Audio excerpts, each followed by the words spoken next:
Сәлем достар, бүгін қызылшаның адам денсаулығына пайдасы туралы айтатын боламыз. Қызылша дәрумендерге бай өте пайдалы көкөніс. Құрамында бетаин артық салмақтан арылуға көмектеседі. Қызылшаны шикілей де пісіріп те жеуге болады. Ал шырыны бір емес бірнеше дертке дауа.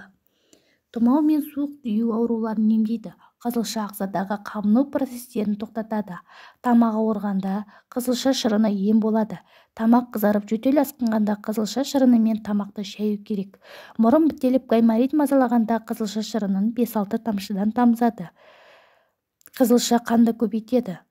Қан құрамындағы гемоглобин төмендегенде қызылшаны көбірек тұтынған жөн. Бұл көкөністен неше түрлі салат жасауға болады. Қанды көбейту үшін 1 стакан қызылша шырынымен 1 ас қасық бал, таза балды араластырып, күніне 3 рет ішесіз. Сондай-ақ жоғарғы қан қысымы шипа болады.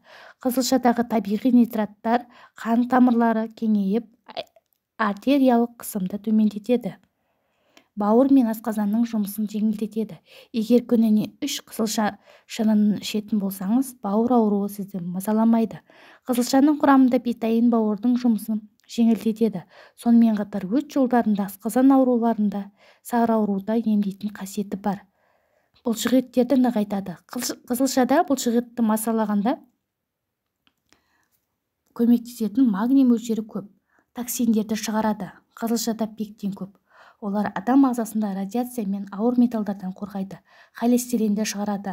Адам терісін тазартып, сұлулығын арттырады. Ағза шлактардан арылып, сауға түседі. Адам жасушалары жаңарады. Бұл өз кезегінде онкологиялық аурулардың алдын алады. Қызылшаның құрамында көмірсулар, жасұнық, калий, фосфор, кальций, магний, темір, мырыш, А дәруменінің негізгі С, В1, В6, Р, Е дәрумендері, фолий қышқылы бар. Жинап алған бойда пісірген қызылшаның емдік қасиеті бар. Ол жасы ұлғайған гипертономиялық және бауыры ауыратын, іші қатқан адамдарға пайдалы. Қызылша көп қайнату қажет. 2-3 сағат. Оны тез пісіру үшін 1 сағат қайнатылған оттан алып, суын төгіп 10 минутта үстіне суық су құямыз. Қызылша шырынын ауырсынып тұрған бұлшықетті қалпына келтіруге және төзімділікті арттыруға көмектеседі.